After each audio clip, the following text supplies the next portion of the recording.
안녕하세요. DJ 선아입니다. 오늘의 사연 시작해 보겠습니다. 안녕하세요. 만약 누군가 제 인생을 엿듣는다면 꼭 막장 드라마에서 나오는 이야기 같다고 손가락질 할지도 모릅니다. 하지만 인생을 살다 보면 현실이 드라마보다 훨씬 극악무도하게 전개되기도 하더라고요. 혹시 여러분은 인생을 걸고 사랑했던 존재에게 배신당한 적이 있으신가요? 그 차가운 눈빛을 마주하고 절망에 빠져보신 적 있으신지 궁금하네요. 만약 그런 경험이 있으시다면 제가 그 슬픔을 딛고 일상을 되찾은 이야기가 많이 와닿으실 거예요. 지금부터 경청해 주세요. 저는 60대 후반으로 인생을 다시 살고 있는 여자입니다. 도대체 어떤 인생을 살았길래 다시 산다고 생각하는지 궁금하실 것 같아요. 지난 세월을 돌아보면서 젊었을 때부터 사연을 시작해야겠네요. 원래 저는 얼굴이 고와 동네에서 인기가 참 많았습니다. 현영아, 우리 집에 맛있는 과일이 많이 들어왔는데 좀 나눠줄까? 대신 나랑 같이 저녁 먹자. 일부러 너 주고 싶어서 내가 아무도 못 먹게 하고 남겨뒀거든. 아주 그냥 윤기나고 맛도 좋을 거야. 아니야, 현영아. 과일은 언제든지 먹을 수 있는 건데 뭐하러 이놈이랑 저녁까지 같이 먹어? 우리 집에 크림빵이 선물로 들어왔는데 그거 먹으러 놀러와. 입안에서 녹아내리는 게 진짜 달더라고. 이 정도로 사람들의 시선을 잡아 끌고 호의를 받았으면 인생이 편안했을 것 같죠? 하지만 저는 집안이 가난했기 때문에 큰 의미 없었다고 생각해요. 오히려 여자들한테는 시기와 질투를 받았고 남자들한테는 별로 진지하지 않은 호감만 샀거든요. 저런 식으로 저랑 가까워지고 싶다며 용쓰다가도 막상 제가 우린 무슨 사이냐고 물으면 눈을 피하더라고요. 아무래도 저랑 엮였다가는 가난한 집의 사위가 될까봐 걱정스러웠나 봐요. 그러다 보니 저는 동네 여자들한테 향기 없는 꽃이라고 조롱당하기도 했습니다. 얼마나 매력이 없으면 다가오던 애들이 다 도망가냐? 이러다 너만 우리 동네에서 시집 갈 때 놓치는 거 아니야? 아무리 얼굴이 고와도 아무짝에도 쓸모 없어지는 거지. 그냥 너는 혼자 살 준비나 해야겠다, 얘. 아무리 주변에서 예쁘다는 말 많이 들어도 막상 갖고 싶어하는 남자가 없는 거잖아. 내가 너라면 그냥 눈 낮춰서 아무나 붙잡고 데려가 달라고 조를 거야. 그렇게 하지 않으면 평생 외롭게 늙어갈 테니까. 하도 이런 말을 들으며 살다 보니 저는 어디 시집가지도 못하고 집안에 갇혀 인생을 단조롭게 살아갈 줄 알고 체념했던 것 같습니다. 그런데 인생은 원래 알 수 없는 일이 하늘에서 떨어지기도 하잖아요. 글쎄 저처럼 가진 것 없는 여자한테 반했다는 남자가 있어 갑작스럽게 시집을 가게 됐어요. 어린 아이들이 보는 동화 중에 신데렐라라고 있는 거 아시죠? 꼭 그 주인공이 제가 된 것처럼 넉넉한 집으로 가게 됐답니다. 다만 이 결혼은 모두의 축복을 한 몸에 받는 게 아니었어요. 그저 남편이 저를 너무나 사랑해서 강력하게 밀어붙인 거였으니까요. 그래서 시부모님도 겨우 허락하시며 한 가지 조건을 달아두셨죠. 너도 객관적으로 상황을 볼 줄 안다면 네가 우리 집에 들이기에는 한참 부족하다는 것을 알 거다.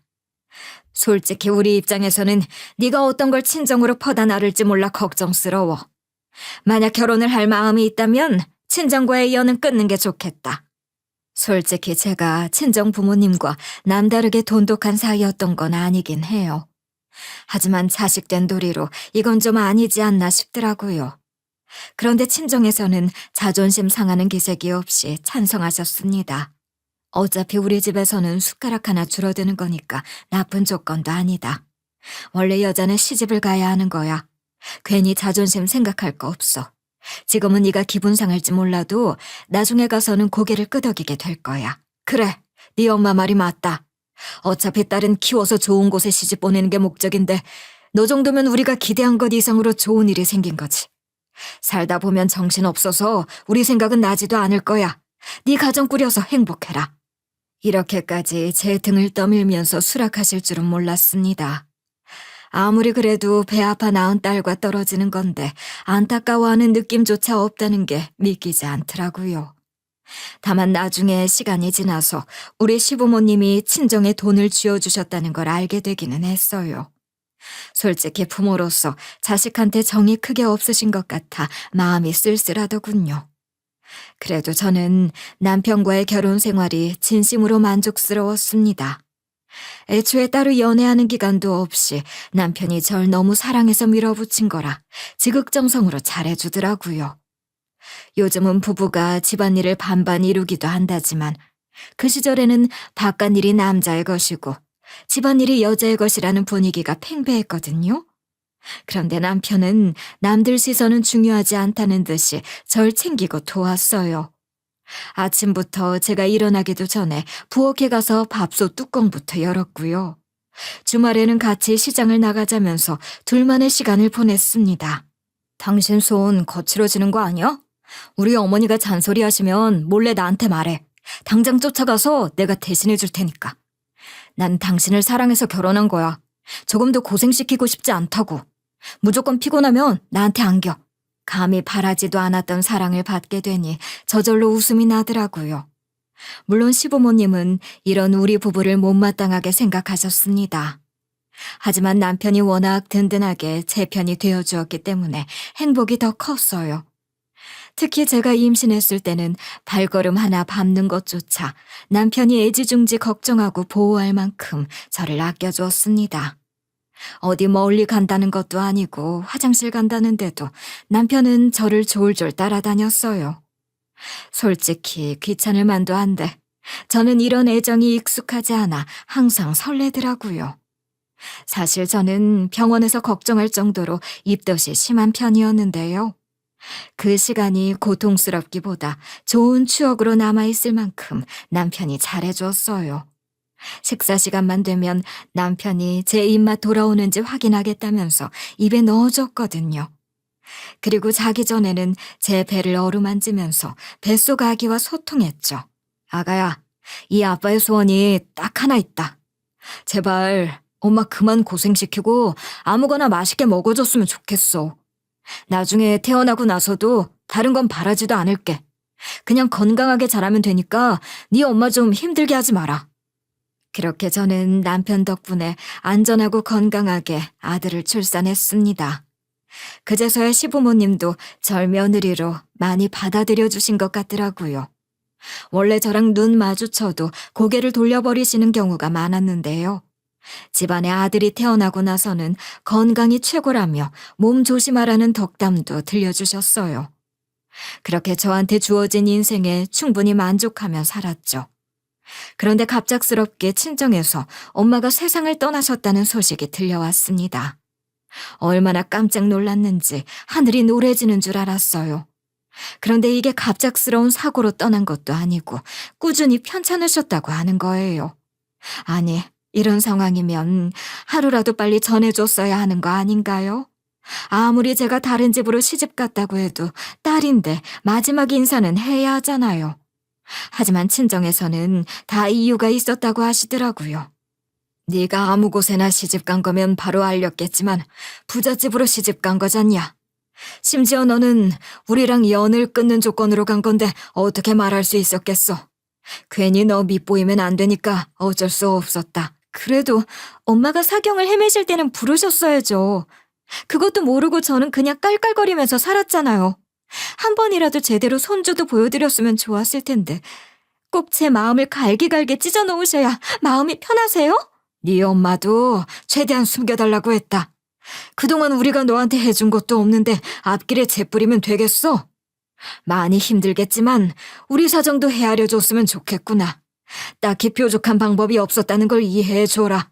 아빠도 엄마가 이렇게 허망하게 가실 줄은 예상하지 못하신 것 같았습니다.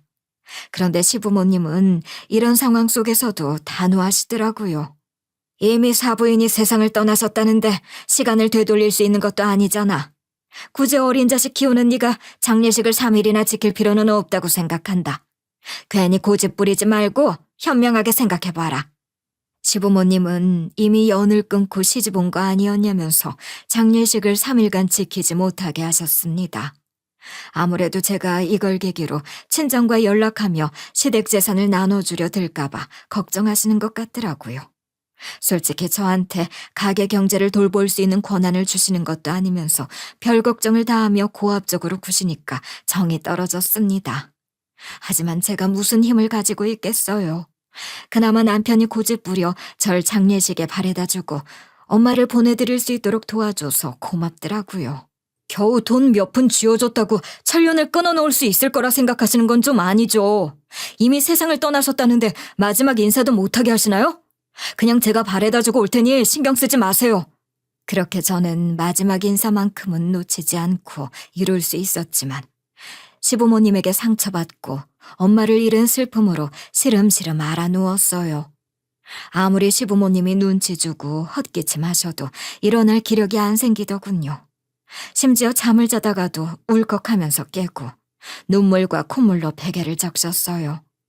도저히 목이 까끌거려서 밥도 안 넘어가 살도 참 많이 빠졌죠. 결국 남편이 결단을 내려 절 일으켜 세우더라고요. 이러다가 내 색시 저 세상 가버릴까봐 무서워 죽겠어. 얼마나 가슴 깊이 상처받았으면 물도 못 넘기냐고. 우리 그냥 어머니 아버지 도움받지 말고 나가 살자. 비록 지금처럼 여유롭지는 않겠지만 우리 둘이 가정을 꾸릴 만큼 간섭 없이 사는 거야. 그렇게 우리 부부는 아들을 데리고 나와 둘이 살기로 결심했습니다. 더 이상 시부모님의 도움을 받아 살 수 없게 된 만큼 우리 부부는 따로 생계를 꾸려나갈 수단을 마련해야 했어요. 그리고 고민 끝에 칼국수 가게를 운영하며 아들을 키우기로 입을 모았죠. 아무래도 뒷배가 사라진 거라 참 힘겹기는 했습니다. 당장 우리 가정에 형편이 걸려 있는 데다가 우리 둘 다 제대로 된 경험이 없으니 막막했거든요. 그래도 성실히 노력하면 언젠가 알아줄 거라는 마음으로 살았던 것 같아요. 새벽부터 준비해서 저녁 늦게까지 밀가루 반죽을 치느라 손목에 빠지는 줄 알았어도 포기할 수 없었죠. 그래도 누군가의 눈치를 볼 필요 없이 일상을 만들어 간다는 게 정말 기쁘더라고요. 사실 여유롭게 살다가 삶이 힘들어지면 사람의 성격이 변하기도 하잖아요. 하지만 남편은 온전한 가장이 되어 삶의 무게가 달라졌음에도 변함없이 다정했습니다. 당신 많이 힘들지? 내가 좀 더 능력 있는 가장이었으면 당신도 애 키우면서 집에 있어도 상관없었을 텐데. 한 번을 바가지 긁는 법 없이 묵묵히 따라와줘서 고마워. 더 노력해서 당신 호강시켜줄 거야. 이미 충분히 당신 옆에서 호강하고 있는 것 같은데? 이 세상에 남자가 반이라지만 당신처럼 나를 사랑해주는 남자는 없어. 그 마음만으로 충분하니까 미안해하지 마. 오히려 보잘것없던 날 데려가줘서 고맙지. 그렇게 시간이 흘러 우리 아들이 중학교 입학을 앞두고 있던 어느 날이었습니다. 평소처럼 남편이 식재료를 사러 길을 나섰는데요. 하필이면 코앞에서 무단횡단하던 꼬맹이가 있었던 거예요. 당연히 남편은 꼬맹이를 피하기 위해 핸들을 급히 꺾어버렸고 사고가 나서 세상을 떠나고 말았어요. 그저 우리 모자를 두고 허망하게 떠나버린 남편이 원망스러우면서도 워낙 사람이 좋았기에 꼬맹이를 보고 본인이 위험해지는 선택을 할 수밖에 없었던 남편이 이해되더라고요. 그리고 저는 오랜만에 시부모님을 마주하게 됐습니다. 원래 저한테 살갑게 대하는 법이 없는 분들이라는 것은 알고 있었지만 이런 상황에서도 차가우시더라고요. 내 아들이 먼저 가버렸으니 이제는 진짜 난 며느리 없는 걸로 생각하면서 살겠다. 괜히 이제 와서 우리한테 기댈 생각하지 말고 너 알아서 애 키워나가라. 그동안 고생하며 살았을 내 아들 생각하면 너도 충분히 받아들이리라 믿는다. 그래. 끔찍하게 사랑하는 바람에 둘이 애 데리고 나가 살았으면 이 정도 마음의 준비는 했어야지. 애초에 며느리 도리 같은 건 바라지도 않았어. 원래 남남이었으니 이제 와서 서운할 것도 없다 생각한다. 솔직히 제 눈물이 다 마르지도 않은 상황에서 이러는 시부모님이 진짜 야속하게 느껴졌습니다. 도대체 어떻게 이럴 수가 있나 싶더라고요. 하지만 한편으로는 저도 아들 가진 부모로서 제 아들을 먼저 보냈는데 과연 며느리가 눈에 들어올까 싶었어요.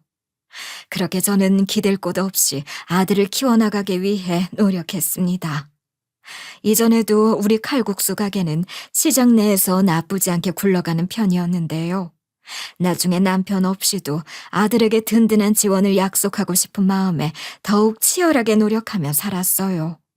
그리고 저의 이런 노력을 다 알고 있다는 듯이 아들도 참 열심히 살아줬습니다. 물론 어디 가서 남들이 다 알 법한 대학이나 회사를 들어간 건 아니었어요. 하지만 저한테 의지하지 않고 본인 밥벌이 한다는 것만으로도 기특하고 고맙더라고요. 엄마, 그동안 얼마나 고생 많으셨는지 제가 어떻게 감히 다 헤아리겠어요. 죽을 때까지 효도해도 엄마의 은혜를 다 갚을 순 없을 거예요. 그래도 제가 최선을 다해볼 테니 곁에서 건강하게 지내주세요. 비록 남편 없이 살아가는 세월은 너무나 많이 고달팠지만 아들 하나 잘 키웠다는 것만으로도 위안 삼을 수 있었습니다. 그렇게 시간이 흘렀는데 저한테 효도하겠답시고 노총각으로 늙어갈까봐 걱정되던 아들이 결혼할 여자를 데려왔어요. 솔직히 눈을 의심할 수밖에 없었던 게 우리 아들보다 10살이나 어리고 싹싹하며 고와 보이더라고요. 도대체 뭐가 부족하길래 우리 아들을 사랑하나 싶을 정도였죠.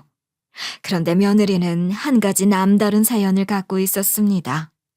글쎄 홀어머니 밑에서 자랐는데 5년 전에 등산을 갔다가 실종돼서 생사를 알지 못한다는 거였어요.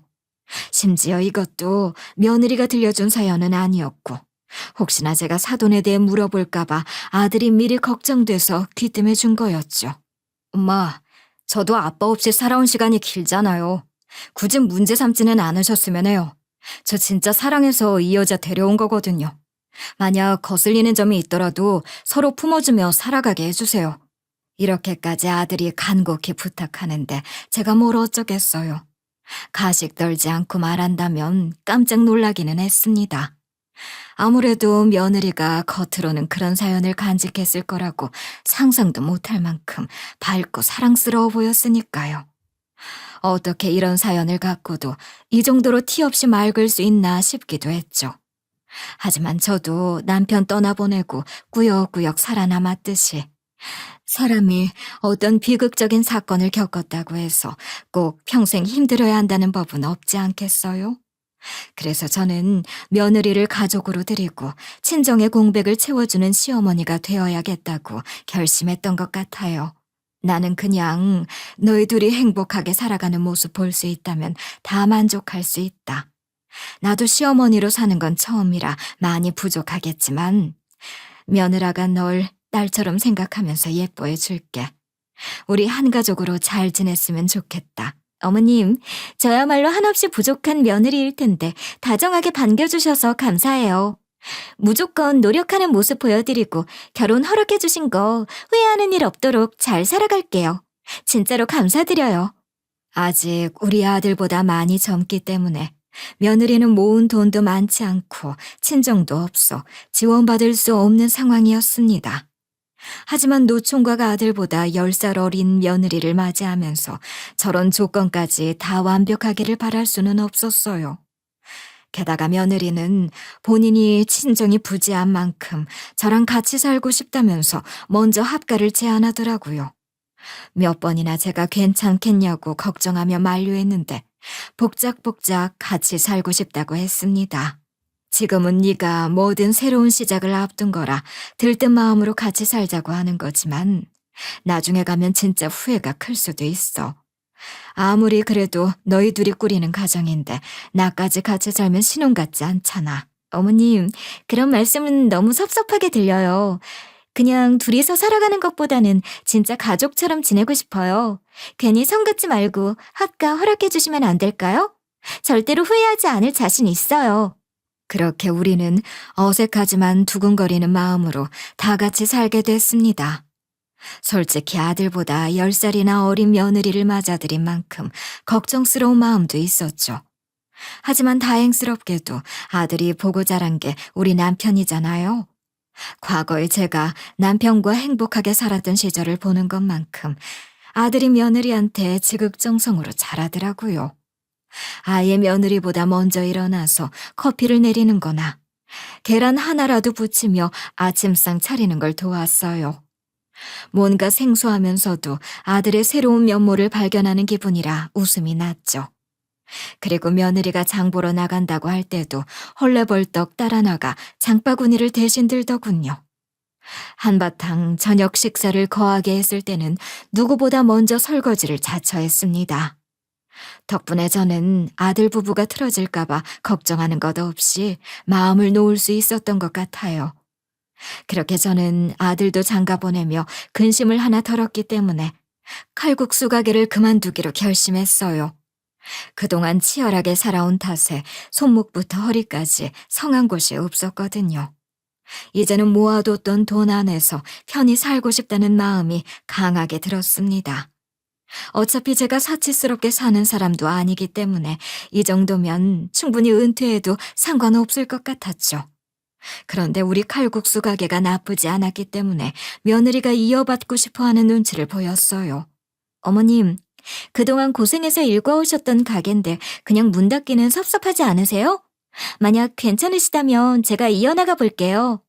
그동안 찾아주신 단골분들도 많이 아쉬워할 거잖아요. 아직 부족하더라도 열심히 할 자신 있어요. 아니, 원래 며느리가 이런 일을 해봤으면 충분히 고려해 보겠지만 딱 봐도 가냘팠단 말이에요. 게다가 저는 이미 믿음직스러운 직원에게 넘겨주기로 약속한 상태였죠. 그냥 가게가 잘 된다고 장사가 쉬운 게 아니다. 당장 나만 봐도 손목부터 허리까지 성한 곳이 없잖아. 안 그래도 얄쌍한 애가 어떻게 고된 장사를 버티겠다는 거야. 이미 넘기기로 약속한 직원도 있으니 걱정 안 해도 된다. 이 정도면 충분히 저의 거절을 받아들일 거라 생각했습니다. 하지만 며느리는 내심 저한테 서운했나 보더라고요. 이번에는 아들까지 나서서 저한테 다시 한번 물어봤거든요. 엄마, 우리 마누라 혼자서 가게를 일궈나가는 건 무리가 있겠지만 저랑 같이 하면 좀 괜찮지 않겠어요? 그동안 제가 엄마 자식으로서 겨눈질해왔던 가닥이 좀 있잖아요. 이대로 넘기는 건 좀 아까워요. 넌 이미 회사 열심히 다니고 있으면서 무슨 장사에 뛰어들겠다고 그래. 막상 망하면 어쩔래? 이제 와서 내가 말 바꾸는 것도 직원한테 미안한 일이야. 이미 떠난 버스니까 더는 노력하지 마라. 내 마음은 바뀌지 않아. 그동안 아들은 제 칼국수 가게 이어받을 생각이 티끌만큼도 없어 보였는데 이제 와서 아쉬워하는 것 같았습니다. 하지만 저는 당연히 거절했고 계획했던 대로 직원한테 넘겨주었어요. 그리고 저는 자유롭게 문화센터도 다니고 친구들도 만나면서 여유로운 일상을 즐기게 됐습니다. 다행히 아들 부부도 이미 본인들 손을 떠난 터라 더 이상 칼국수 가게에 미련두지 않는 것 같더라고요. 솔직히 제가 아들 부부의 제안을 고민도 하지 않고 거절해버린 거라 서로 사이가 서먹해질까봐 걱정스러웠거든요. 하지만 생각보다 적대적인 반응이 나타나지는 않았습니다. 계속해서 같이 살아갈 건데 너무나 다행스러운 일이었죠. 게다가 아들 부부는 임신까지 해서 제 가게에 신경 끄고 곧 태어날 손주를 맞이하기 위해 애쓰는 것 같더라고요. 물론 저 역시 곧 태어날 손주 생각에 기쁜 나날을 보내기는 마찬가지였습니다. 그런데 며느리가 갑작스러운 부탁을 해서 절 놀라게 만들었어요. 어머님, 저 아이 낳고 나면 산후조리 도와주셨으면 좋겠어요. 아무래도 저는 친정이 없는 상태잖아요. 어머님이 직접 저를 딸처럼 생각해서 보살펴주세요. 분명 다른 산모들은 친정에서 축하해 줄 텐데 저는 아무도 없어서 서러울 것 같아요. 그냥 집에서 어머님 산후조리 받을래요. 솔직히 저는 제 딸이 진짜 있었다고 해도 산후조리원을 보냈을 것 같거든요. 굳이 제가 직접 고생할 필요 없이 전문 인력의 도움을 받는 게 낫지 않겠습니까? 게다가 며느리가 진심을 다해 절 따른다고 해도 저는 시어머니잖아요. 절대로 친정엄마처럼 편안할 수 없는 사이라고 생각했습니다. 며느라가야, 네가 날 의지하는 건 정말 기쁜 일이다. 하지만 이건 단순히 감정만으로 될 게 아니야. 네 몸이 무사히 회복되는 게 중요하잖아. 괜히 내가 어설프게 도와주었다가 네가 더 고생할까 봐 겁난다. 결국 저는 며느리의 제안을 조심스럽게 거절했습니다. 그리고 며느리가 산후조리원에 들어가서 편히 쉬다 나올 수 있도록 대신 결제해줬어요. 그런데 며느리의 부탁은 여기서 끝나지 않더라고요. 아무래도 사람마다 출산하고 나서 회복하기까지 걸리는 시간이 다르긴 하잖아요. 그래서 그런지 여기저기 다 아프고 쑤시다고 고통을 호소하면서 저한테 갓난아기 육아를 도와달라고 하더군요. 어머님, 같은 여자라서 잘 아시죠? 지금 몸이 거의 고장이 난 것처럼 안 아픈 곳이 없네요. 어떻게 해야 회복할 수 있을지 막막할 정도예요. 아무래도 혼자 사는 애 보기 어려울 것 같은데 제발 도와주세요. 당연히 한숨이 깊게 나올 수밖에 없었지만 남도 아니고 제 손주니까 도와주기로 약속했습니다. 아무래도 갓난아기부터 베이비시터를 고용하는 건 좀 신뢰하기 어려울 것 같았거든요. 역시나 나이를 먹어서 그런지 황혼 육아가 쉽지는 않았어요. 그래도 제 손주가 무럭무럭 자라나는 모습을 보니 흐뭇하기도 했죠. 그런데 어느 순간부터 며느리가 좀 꾀병 부리는 기색이 느껴지더라고요. 아예 저한테 떠맡겨버리고 본인은 실컷 게으름을 피우는 것 같아서 괘씸했습니다. 그래서 더 이상 육아를 대신해주는 건 무리라고 말했어요. 며느라가야, 내가 이 정도 도와줬으면 충분한 것 같다. 이제는 너도 많이 괜찮아진 것 같아서 마음이 놓이는구나. 이 나이 먹고 더 도와주는 건 무리니까 이제부터는 네가 직접 챙기는 게 낫겠다. 원래 애들은 엄마 손을 필요로 하잖아. 당장 제가 일궈왔던 가게도 남의 손으로 떠나보낸 마당에 손주 돌보며 세월을 보내고 싶지는 않았습니다. 그래도 최대한 며느리 마음 상하지 않도록 부드럽게 거절했다고 생각해요. 하지만 며느리는 제가 육아마저 거부해버리니 마음이 완전히 상해버렸나 봐요. 급기야 저를 투명인간 취급하기 시작하더라고요. 솔직히 마음 같아서는 어이가 없어서 당장 내쫓아버리고 싶었습니다. 하지만 며느리를 내쫓아버리면 우리 아들과 손주는 어떡하겠어요? 결국 눈 딱 감고 불편한 동거를 이어갈 수밖에 없었습니다. 그러던 어느 날 아들이 먼저 저한테 한 가지 제안을 하더군요. 아무래도 제가 며느리랑 사이가 불편하다는 걸 알고 있으니 본인이 고민해서 방법을 찾은 것 같았어요. 엄마, 제가 곰곰이 생각해봤는데 고급 실버타운으로 들어가시는 게 어때요? 어차피 엄마가 이제는 육아를 도와주실 것도 아니라서 굳이 합가에 지낼 필요 없잖아요. 그렇다고 아빠 먼저 보낸 엄마가 혼자 지내시는 건 좀 그래요. 아니, 육아를 도와줄 것도 아니라서 굳이 합가할 필요가 없다는 게 말이냐? 아무리 네 마누라가 귀해도 나한테 이러면 안 되는 거다. 그리고 난 아직 실버타운에 갈 나이는 아니라고 생각해. 굳이 벌써 들어가 적적해지고 싶지 않다. 엄마, 일부러 서운하게 하려는 게 아니에요. 저도 나름 꼼꼼하게 알아봤거든요. 우리 마누라 친구 어머니가 하시는 실버타운에는 엄마처럼 일찍 배우자 보내고 외로움을 달래기 위해 입소하신 분들이 꽤 있대요. 엄마 또래도 많으니까 걱정 안 하셔도 돼요. 아들은 일부러 제가 또래와 어울려 지낼 수 있도록 신경 써서 알아봤다며 회유했습니다. 그리고 제 노후 자금을 입주금으로 넣고 월 생활비는 본인이 보태겠다고 약속하더라고요. 저한테는 마누라랑 엄마 모두 너무나 소중한 존재예요. 이렇게 둘이 엇나가는 모습을 지켜보는 게 가슴 아파요. 최대한 둘 다 상처 주지 않고 잘 지내려면 이게 최선인 것 같아요. 일단 떨어져 있다 보면 다시 사이가 좋아질지도 몰라요. 하도 아들이 간곡하게 말하니까 저도 계속 외면할 수 없었습니다. 그래서 아들이 가져온 실버타운 안내 책자라도 들여다봤어요. 그런데 자세히 살펴보니까 괜찮은 시설이라는 게 느껴지기는 하더라고요. 그리고 손주가 자라면 어차피 이 집도 넷이서 살기는 부족할 것 같다는 생각이 들었습니다. 일단 구경이라도 가보자고 하길래 한번 따르기로 했죠. 그런데 제 생각 이상으로 시설이 너무 좋아 보이기는 하더라고요. 결국 저는 고민을 거듭하다가 1년이라도 먼저 살아보기로 결심했어요. 그리고 노후 자금 3억도 아들에게 보내주었습니다. 나름 저를 실버타운으로 보내는 게 미안했는지 아들 부부 둘 다 정성스럽게 남은 기간 모시려고 노력하더라고요. 그렇게 아들 부부가 순조롭게 저의 입소 준비를 도와주고 데려다주는 날이 왔습니다. 그런데 주변을 둘러보니 한번 구경 왔을 때랑 다른 길로 가고 있더라고요. 얘야, 왜 지난번에 왔을 때랑 다른 길로 가는 거냐? 이렇게 가도 내가 가기로 약속했던 실버타운으로 향하는 거 맞지? 이왕 1년 있기로 한 건데 불안하게 만들지는 않았으면 좋겠구나. 뭐라고 설명 좀 해봐라. 제가 창밖을 보면서 혼란스러워해도 아들 부부는 충분한 설명이 없었습니다. 그저 산속으로 데려가기 바쁘더라고요. 그러더니 저를 강제로 하차하게 만들었어요. 아무리 힘줘 버티려고 해도 젊은 사람들을 당해낼 수는 없더라고요. 그리고 아들 부부는 지들끼리 올라타 버렸습니다. 엄마, 정말 죄송해요. 그래도 하나뿐인 아들이 마누라랑 행복하게 살기를 원하시죠? 덕분에 여유는 찾을 수 있을 것 같아요. 설마 이걸 이렇게 쉽게 속아 넘어가실 줄은 몰랐네요. 보내주신 3억 의미 있게 쓸게요. 그렇게 아들 부부는 낄낄거리더니 눈앞에서 사라졌습니다.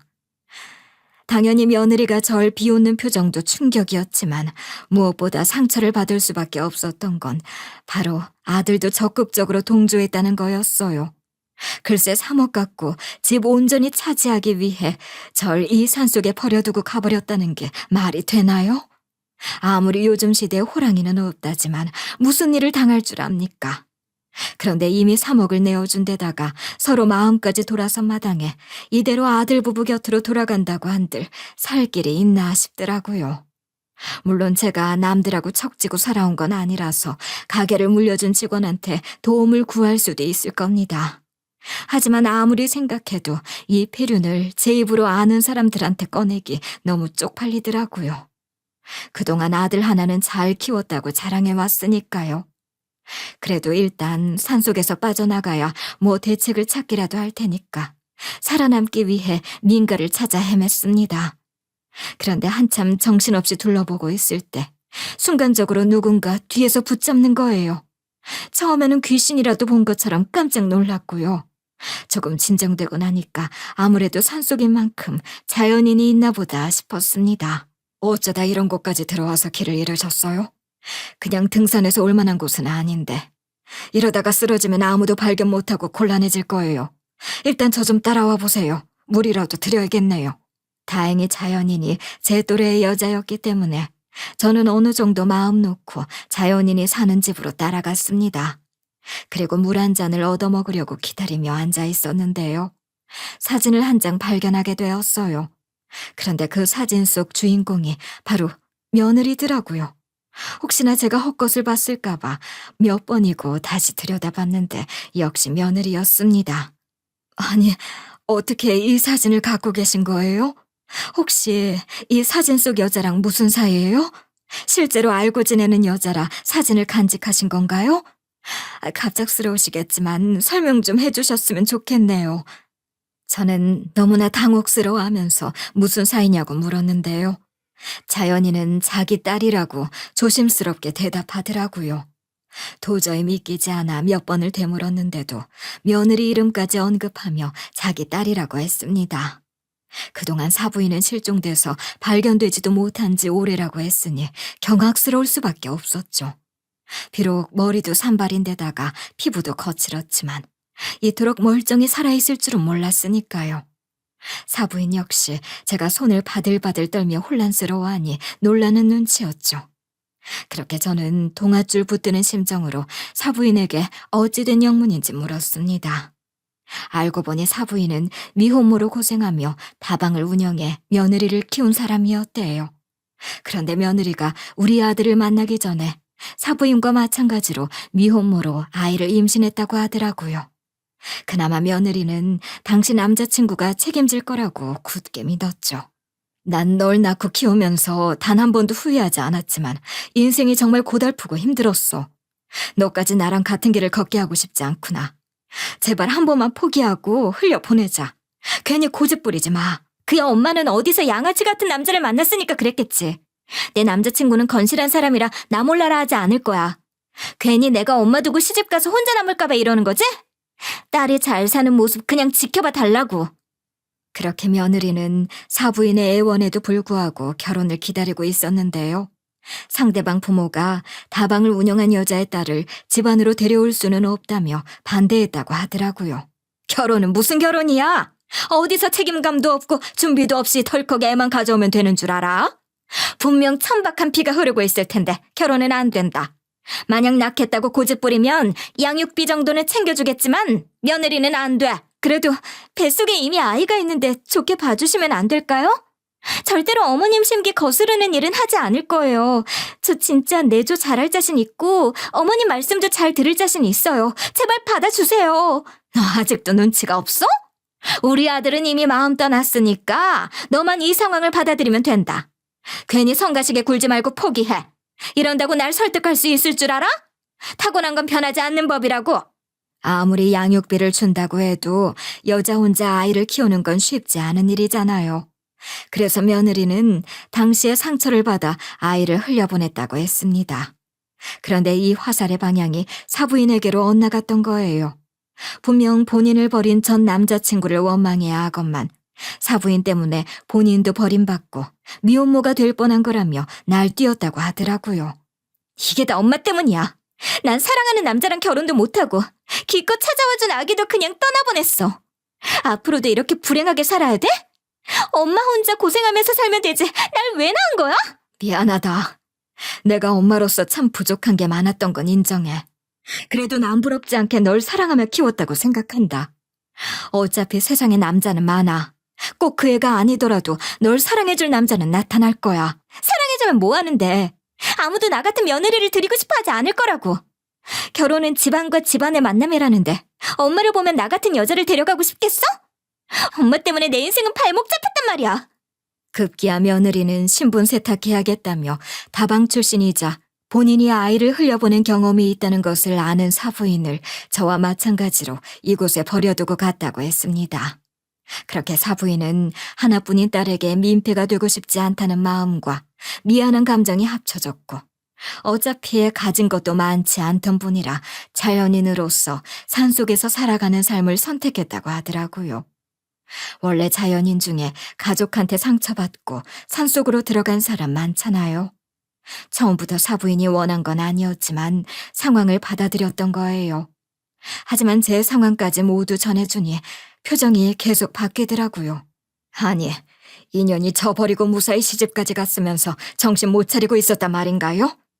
그거 돈이 뭐라고 저를 버렸던 곳에 똑같이 시어머니까지 버리고 갔을 줄은 몰랐네요. 완전히 사이코 아닌가요? 그동안 사부인은 산속에 있으면서 현실감 없이 살았는데 아무래도 본인이 그 당시에 그냥 수긍하면 안 됐던 것 같다고 사과했습니다. 그리고 저한테 길을 알려줄 테니 같이 내려가자고 하더라고요.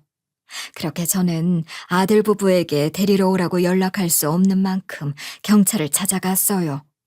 그리고 아들이 실버타운 보내주기로 약속해서 3억을 증여했는데 약속을 어겨 취소하고 싶다고 도움을 요청했죠. 그랬더니 경찰에서는 법률구조공단으로 연결해 줬습니다. 왜 산속에 버려진 건 언급하지 않았냐고 궁금해할 수도 있을 텐데 일단 아들 부부를 방심시키기 위해서는 당장 수사가 시작돼서는 안 된다고 판단했어요. 그리고 저는 법률구조공단을 통해 3억이 생전 증여 형태로 이체됐지만 실버타운 계약이 허위였고 목적이 사기성이 높은 것 같다는 이야기를 들었습니다. 사실 저는 실버타운으로 들어가기로 한 날 이후로 아들과 통화할 때면 나중에 그리울 때 찾아드리려고 녹음을 해뒀거든요. 덕분에 이 구도 약속을 증거로 활용할 수 있겠더라고요. 굳이 계약서가 없어도 제가 효도를 기대하고 준 재산이기 때문에 증여를 무효로 만들 수 있다고 했죠. 그렇게 저는 아들 부부한테 증여를 무효로 하는 소송을 걸기로 했습니다. 설마 제가 산속을 빠져나와 이렇게까지 이를 갈았을 줄은 꿈에도 몰랐는지 아들 부부는 소송당했다는 것을 알고 얼굴이 새하얗게 질리더라고요. 엄마, 그때는 제가 많이 경솔했던 것 같아요. 제발 소송만은 피해주시면 안 될까요? 그래도 우리는 부모 자식 사이인데 어떻게 소송을 해요? 다시 집으로 모시면 마음 푸시겠어요? 제발 용서해 주세요. 이제 와서 그게 다 무슨 말이냐. 내가 죽을 때까지 네가 나 버리고 가던 순간 어떤 표정이었고 어떤 말을 했는지 잊지 못할 거다. 그래도 자식이라고 편하게 살기를 바랐던 나를 이렇게 만든 건 바로 너야. 그렇게 저는 소송이 진행되는 동안 노인보호 전문기관을 통해 마음 놓고 먹고 잘 수 있었습니다. 하지만 아들 부부는 본인들이 잘못을 저지를 때는 이런 결과가 돌아올 줄 몰랐나 봐요. 이제 와서 몇 번이고 반성하겠다고 오열하며 저한테 감정적으로 호소하더라고요. 어머님, 저희도 너무나 큰 불효를 저지르고 후회해서 단 한 번도 마음 편히 잊지 못했어요. 특히 이이가 어머님과 얼마나 각별한지 아시잖아요. 제발 한 번만 용서해 주세요. 다시는 이런 일 없을 거예요. 당연히 니네가 사람 새끼들이라면 이런 일이 생기지 않도록 신경 쓰는 게 맞지. 무슨 선심 쓰듯이 굴지 마라. 나를 뒤통수 친 걸로 모자라 3억 꿀꺽하고 산속에 갖다 버리기까지 둘 다 서로 말리지 않고 동조했다는 거 아니냐. 엄마, 하도 먹고 살 길이 코앞이다 보니까 어쩔 수 없었어요. 일단 3억만 있으면 아이한테도 해줄 수 있는 게 더 많아지고 여유가 생길 거라고 눈앞이 흐려졌나 봐요. 평생 모실 테니 용서해 주세요. 아무리 자식이라고 해도 이런 사과를 받고 마음이 풀릴 사람이 있을까요? 이미 한 번 버려질 뻔했는데 2번 다시 버려지지 못하리라는 법이 있나요? 이미 신뢰가 너무 크게 깨져버려서 아무런 말도 가슴에 와닿지 않았습니다. 이제부터 난 그냥 아들 없는 것으로 치고 살 거다. 괜히 효도 운운할 필요도 없고 너네는 너네끼리 알아서 살아라. 그냥 재산 반환하고 집에서 나가주면 나는 너네랑 용건도 다 끝난다고 생각해. 아들 부부는 손주까지 들이밀면서 절 회유하려고 몇 번이나 노력했지만 소용없었습니다. 게다가 며느리는 제가 사부인이랑 같이 돌아왔다는 것을 알고 소스라치게 놀라면서 뒤로 자빠지기까지 하더라고요. 아니, 엄마가 어떻게 어머님이랑 도대체 무슨 일이 있었길래 엄마가 어머님 옆에 붙어 있어? 설마 어머님한테 뭐 이상한 말 한 거 아니지? 당장 어머님 옆에서 떨어져 봐. 나랑 먼저 이야기해. 며느리는 거의 귀신이라도 본 것처럼 벌벌 떨고 침까지 흘렸어요. 사실 죽은 줄 알았던 엄마가 살아 돌아왔다고 하면 눈에 띄게 감격스러워하고 기뻐해야 하는 게 맞잖아요. 그런데 며느리의 반응은 뭔가 심상치 않았어요. 그제야 아들도 뭔가 며느리가 미심쩍은 여자라는 것을 깨닫고 혼란스러워하는 눈치였습니다. 사부인 역시 며느리에 대한 정이 다 떨어졌기 때문에 분노를 토해내더라고요. 자네를 겉으로는 단아하고 우아한 척하면서 꼬셨나 본데 이건 인간 취급하면 안 되는 년이야. 나로 만족하지 못해서 시어머니까지 산속에 버려? 그런 식으로 살면 인생이 나아질 줄 알아? 절대로 뜻대로 되지 않을 거다. 심지어 사부인은 아들한테 며느리가 아이를 흘려보낸 과거가 있다는 것까지 실토했습니다. 결국 아들과 며느리도 단단히 다투고 난리도 아니었어요. 원래 저한테 환심을 사기 위해 선물로 가져왔던 과일 바구니를 서로한테 집어던지고 고함을 지르더라고요. 그렇게까지 아들이 흥분한 얼굴은 처음 봤던 것 같아요. 어떻게 그런 과거를 속일 수 있냐면서 아들이 며느리의 팔뚝을 거세게 움켜쥐니까 며느리는 이거 놓으라면서 아들에게 박치기를 해버렸습니다. 사실 저한테 사과하러 온 거였으면서 지들끼리 다투고 있는 꼬라지를 보니 비웃음밖에 안 나오더라고요. 하지만 아들과 며느리의 다툼은 쉽게 끝나지 않았습니다. 아예 서로 머리채를 붙들고 넘어뜨리기 위해 다리를 걸면서 엉망진창이었거든요. 그동안 내 앞에서는 온갖 순진한 척이랑 연약한 척을 다 하더니 이게 진짜 본 모습이었어? 진짜 소름 끼쳐서 무슨 말도 못하겠네. 내 옆에서 이러고 있을 게 아니라 어디 가서 연기라도 해야 하는 거 아니야? 만약 내가 진짜 부족한 것 없이 천사 같은 여자였으면 왜 당신이랑 만나 결혼했겠어? 더 좋은 남자한테 시집 갔겠지. 당신 같은 10살이나 많은 남자 만나서 왜 성질 죽이고 살았겠냐고. 당신한텐 이게 최선이야. 겨우 이 정도의 애정이면서 서로 잘 살아보겠다고 절 뒤통수 친 게 기가 막힐 뿐이었습니다. 하지만 진짜 웃긴 건 제가 재산 반환까지 요구하고 집에서 나가달라고 한 이상 둘은 서로라도 붙들고 살아야 하잖아요. 그래서 그런지 못 볼 꼴까지 다 봤음에도 이혼만은 안 하더라고요. 그저 손주를 잘 키우기 위한 목적만을 이루려는 비즈니스 파트너처럼 지내는 것 같았습니다. 몇 번 저한테 도움을 구하러 찾아왔는데 그때마다 둘 다 삭막하고 행색이 초라했거든요. 아이의 아들은 머리가 떡져서 앞머리가 눈을 반쯤 가리고 있었고 면도도 하지 않아 까칠한 턱에 다크서클까지 내려와 있었어요. 그리고 옷은 빨지 않고 몇 번이나 입은 건지 구김이 구석구석 잡혀 있었죠. 며느리 역시 화장은커녕 피부가 푸석푸석하고 머리는 비닐 고무줄로 대충 묶은 상태였습니다. 게다가 겉옷으로 대충 가렸을 뿐 티셔츠에 국물 자국이 그대로 묻어있더라고요. 엄마, 천천히 갚을 테니까 돈이라도 빌려주시면 안 될까요? 다시 합치자거나 도와달라는 부탁은 안 드릴게요. 그냥 기한만 좀 여유롭게 돈 좀 빌려주세요. 그냥 저만 힘든 거면 상관없는데 가장이라 난처해서 그래요. 나는 당장 노후가 걸려있는데 너한테 빌려줄 돈이 어디 있겠니? 그냥 어디라도 나가서 돈 벌어라. 그러게 왜 내 돈 3억을 삼켜놓고 회사를 관둔 거야? 한심한 놈아, 네가 선택한 거면 네가 책임져라. 아무리 궁색하게 찾아와도 저는 매번 칼같이 거절해버렸습니다. 사실 저랑 사부인은 산속에 버려졌던 걸로 따로 소송을 걸까 생각하기도 했는데요. 실제로 변호사 사무실을 찾아가서 알아봤을 때는 집행유예나 벌금형이 나올 거라고 하더라고요.